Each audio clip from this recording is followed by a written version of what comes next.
You're listening to the Real Estate Entrepreneur Podcast with Terrence Murphy, where we cover sales, investing, and entrepreneurship with an emphasis on real estate. Each podcast, Terrence and his guests will bring you informative and inspiring information within the real estate industry. All right, welcome to the Real Estate Entrepreneur with Terrence Murphy. Yeah, today, man, I don't have a guest. I just want to get on here and drop some nuggets and just kind of talk real quick. I think sometimes I'll dive into what's happening in the market, and then sometimes I will focus on what's happening in the culture. And I think in the culture, you had this situation where young Jeezy and Gucci Mane, I don't even like saying Gucci Mane, but either way, they were having a versus, which I love that versus, man. I still think the best one was T-Pain and Lil Jon. It was fun. It was cool.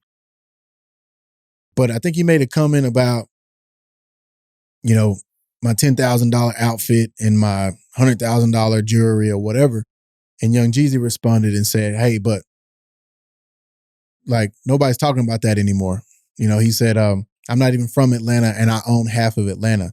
So he referenced real estate, and Gucci Mane was talking about an outfit and some jewelry. And so I think I kind of want to talk about financial literacy and talk about assets versus liabilities. And obviously we know a $10,000 outfit that you put on is not going to be worth much after you wear it for a night. As I think through that, I just say, what about the culture is rewarding this, or what about the culture is rewarding that? And I think for me, as an athlete, I grew up in a tough neighborhood in East Texas. And I remember there was a time where it was about what you were driving or what you were wearing. And we all go through that life, that season. And look, if that's what you choose, there's no judgment. Like one thing you're not going to get from me, Terrence Murphy, is judgment. Man, you do you. We only live once on here, on this earth. And then we go to heaven or whatever. So I'm saying all that to say, like, I'm not judging Gucci Mane. I just think that it was really cool to see that young Jeezy was talking about, man, you could talk about that all day, but I can talk about investing and owning half of Atlanta. So I just thought that was an amazing thought process. And I was talking to one of my old teammates, and we had just went, we bought another ranch. We had just went to the ranch, and he was asking me, he was like, man, like, why did you do this?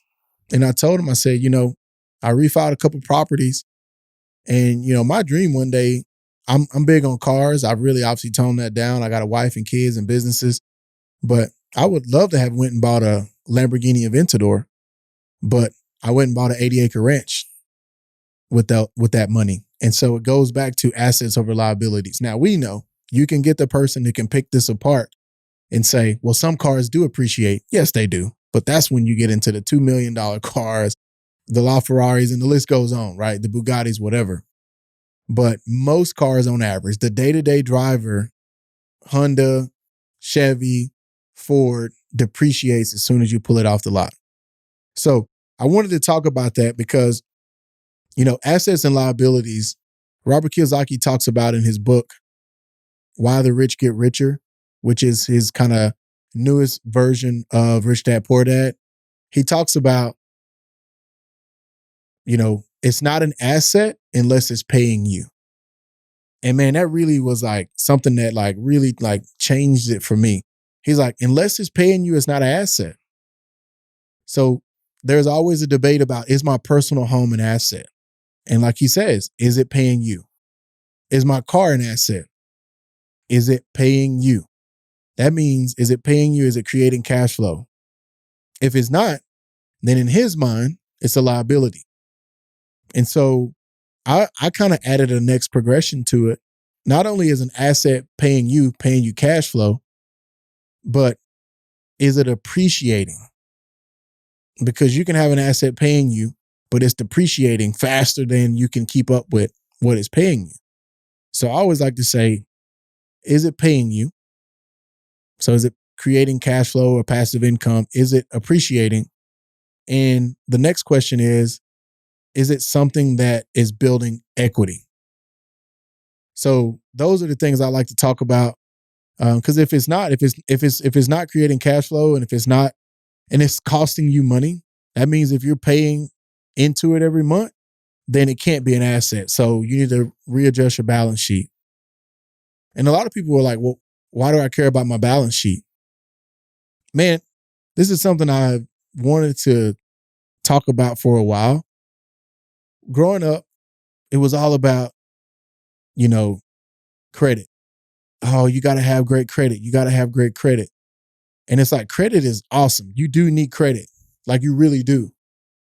But if you think about it, that's not the game you really need to be focused on. Credit is great. You need credit. Like, you got to get credit to get going.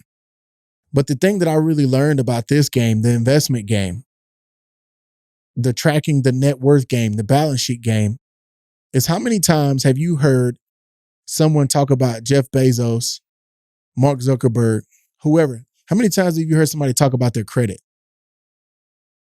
They talk about what? What are they worth? Their net worth. That means what are their assets minus liabilities? What does that create in net worth, right? So when you start really understanding how to track your net worth, that's the next level of progression, and not just credit. Now, you need credit, but there's going to come a time where banks don't even look at your credit at some point. They look at the asset that you're investing in. Does the asset perform well when it's in a stressed?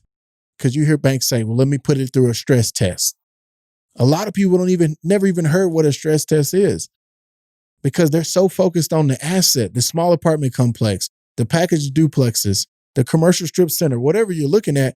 They're so focused on, does it perform and can it make it through the stress test? They're not asking you about credit, because it's an income producing real estate asset. So it's like, that's the frustration and the part that I have with growing up. It's like, why didn't I get taught this in school? Why didn't I have somebody tell me about financial literacy, really understanding these things versus blowing my money on depreciating assets and liabilities? And so the next thing you hear is not just a credit game. So what I want to encourage everybody to do is look up, Google, what is a financial statement? And go on Google Sheets and create a Google Sheet and create your own financial statement. That means, what are my assets? Okay. How many rental properties do I have? How much cash do I have? What's in my 401k? What's my cash surrender on my insurance policy? Whatever it is in your assets. And then liabilities. What do I owe on my house? What do I owe on my car? And then you get assets minus liabilities equals net worth. Once you know what your net worth is, then on a year-to-year basis, on a quarterly basis, some of the most successful investors track their net worth on a weekly basis. When I read that, I was like, wow, I need to be keeping up with that on a week to week? Yes. Because then I can see whatever activities that I'm doing, is it affecting my net worth in a positive manner? And that's what I'm saying. When you get into that space, credit is great. But man, when you get into that space where you're tracking your net worth, and then you really understand, how am I trying to affect that net worth in a positive way? Then you can see, okay, what things are contributing to that? Because there's certain things that I was doing that was hurting my net worth. Then there was things that I was doing that was affecting it in a positive manner. Well, then do that more. Because at the end of the day, the bank's not going to ask you about your credit. Now, they're going to pull your credit, because anybody's going to pull your credit. But when you go to get a deal done, they're going to want to see your balance sheet, your personal financial statement, which has your assets, your liabilities, net worth, and they call it a cash flow statement. That's when you're really trying to become the business person, the real estate entrepreneur that I'm trying to encourage everybody to be on this podcast. That's that next level of thought. Get past the credit. Get past I got on a $10,000 outfit. Like, it's 2020, man. Like, no judgment, but it's like, you need to be talking about the mindset that young Jeezy had when he responded, which I thought he responded very maturely. And, it's like, look, it's 15, 20 years now. We still talking about that kind of stuff. So we're moving forward. The other thing that really hit me was the next thing I was taught. There's a misnomer. It's a myth. So I'm going over kind of misnomers and myths. Is you need to save for a rainy day. Robert Kiyosaki said in that book too, savers are losers. I was like, wow, that's strong. Savers are losers? They are. Because if I'm saving, which is what I always thought, man, put the money in the bank, put it under a mattress, whatever, that cash, America's printing dollar bills like it's going out of style. We're just printing money. So which affects our inflation rate, right? Well, if the country's just printing money and I take my money and go put it in a CD, a money market account, whatever, and let's say on that CD, I'm getting 1%.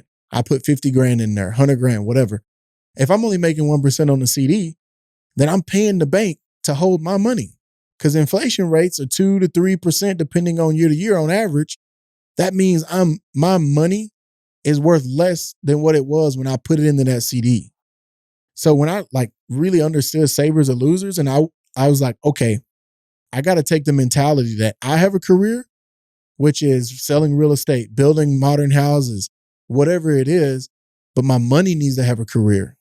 Because if not, then my money's just sitting in the bank in a CD or a money market account, and I'm losing. That means it's worth less when I put it in because inflation is eating away at my dollars. So that's why I got to go out and I got to hedge. And the same thing is what really got me is, banks. Why do you think banks are asking for deposits? They want your cash to put it in a CD or a money market account, and then they're going to take it and go invest it 10 times over and over because a cash deposit on a bank balance sheet is a liability. That means they have to go put that capital to work, and then they'll go 10x it. So they'll take that 50 grand, 100 grand and go and give it to someone like me, investing in real estate or investing in businesses. They take it and go give a real estate loan with your cash. So you're making 1% or on a money market, 2% at best right now, at best. And then they turn around and 10x it to an investor who's going to turn around and go buy income producing assets with it. It's those kind of thoughts that really hit me because I'm like, dang, right? Like that's a game changer for me. And I really wanted to hit on that because the culture right now, obviously with 2020 is so much going on, but it's all about the culture. And like, we got to start coming to each other and giving each other the game. Like the game is not putting your money under a mattress. The game is not putting it in a CD. The game is not putting it in a savings account. The game is not buying a $10,000 outfit. The game is saying, how do I take the hard-earned money that I earned and I put it to work? And on the Real Estate Entrepreneur Podcast, that's what we're going to be talking about. I'm bringing in people that are going to be giving you real life stories on how they built their real estate empires. And like I said, everybody gets so overwhelmed when they hear a story like a Doug Peterson that I've had on, is a great friend of mine, where he's got 800 properties.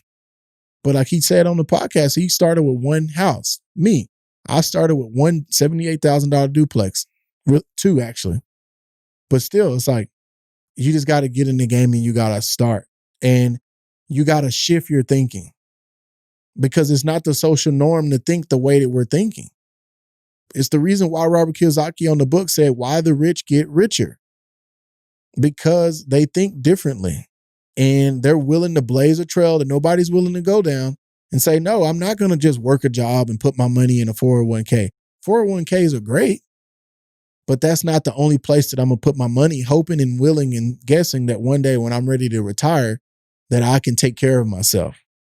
Like my biggest thing is I want to create real estate entrepreneurs with anybody.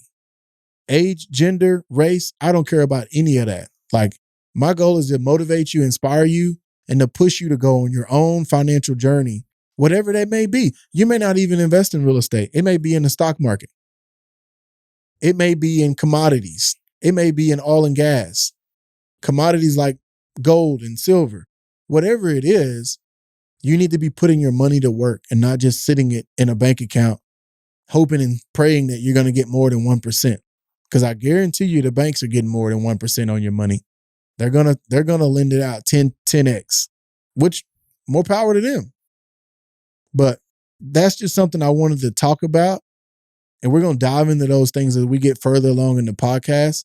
And from time to time, I'm gonna pop up on here real quick, get some thoughts off my brain. But I want to leave you with a couple of things. You have a career, whatever that is, whether you're a teacher, a fireman, an entrepreneur, whatever. That's your career.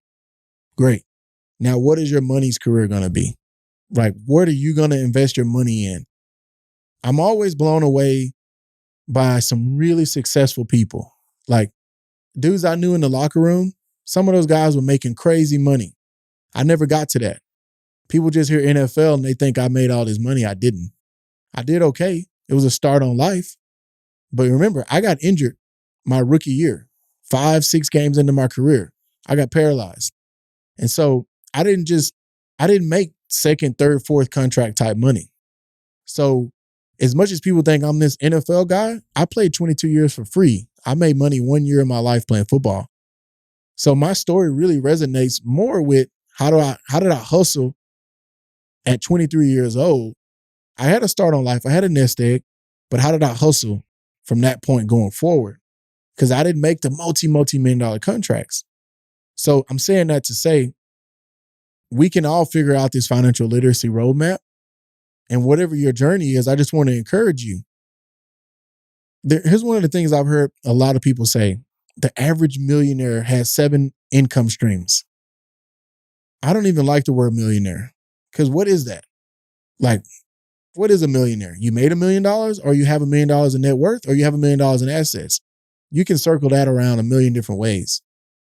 But what I would encourage you to focus on is forget the word average millionaire. The average citizen, the average human, the average American citizen has multiple income streams. Think about it like that. So how can you create 5, 6, 7, 8, 9, 10 multiple income streams? So if you lose your job, or if you get hurt over here, or if this property isn't rented, you're not just depending on one income stream. I saw my mom as a single mom with 4 kids. We went through that stress, and I know what it feels like growing up in the country and not having those multiple income streams. So when things would go awry, we were trying to figure out how we were going to eat. Now, my mom is amazing. She taught me a lot about you can achieve anything, work ethic, school, focus on your grades, never let somebody tell you what you can't do. She instilled all those amazing things in me, and I truly would not be who I am today and still growing without my mom. But I know and I wish that I could have taught her these things, because my mom actually, she worked for Central Freight Lines for a long time, and she was great at numbers. She literally was really good at numbers. But I still remember seeing her so many times get all dressed up, and we'd be like, "Oh, Mom, why are you dressed up today?" "I got this interview today. This may be my opportunity to finally get promoted." And then we come home, we're ready. She come in with her head down. They hire somebody else. I can't tell you how many times I saw that. That shit pisses me off, to be truthfully honest. But I wish that I could have taught her what I'm trying to show y'all. Because this is how you get financial freedom. Creating multiple income streams. And this is why I'm so passionate about it. Because I see that I've figured out something that can help other people make an impact in their generations, their kids, their kids' kids, and help their lifestyle while they're here and healthy. And so that's what my passion is, financial literacy. Obviously, on the Real Estate Entrepreneur Podcast, we're going to be talking about sales, investing, entrepreneurship, and all the things in between. But I just want to close with, start your journey today. Don't let anybody tell you what you can or can't accomplish in this game, because the cool thing I love about financial literacy, entrepreneurship, and it's a quote that I'm going to read on one of the podcasts. I don't have it in front of me, but it doesn't matter your race, your gender, your whatever. It doesn't matter where you started. It doesn't matter who your parents are. Now, great if you have great parents who started you out well. That's awesome. But you can start somewhere. And I just want to encourage you to start somewhere. Start reading, start listening to podcasts, start YouTubing. and give yourself financial freedom to where you can retire early. Or if you don't get that promotion like my mom didn't get, you have other options for you. That's my heart for y'all, man. I appreciate y'all listening in. Obviously, TerrenceMurphy.com. Go check out the website. We have information on my companies, courses that'll be coming down the pipe. Soon I'll get back to doing my speaking engagements, and then I'll start a coaching business that's coming soon. So all that's coming soon, man. And my goal is just to help people go on this journey of financial literacy, entrepreneurship, investing, and really help you transition into the real estate entrepreneur that I know you can become. God bless. Take care.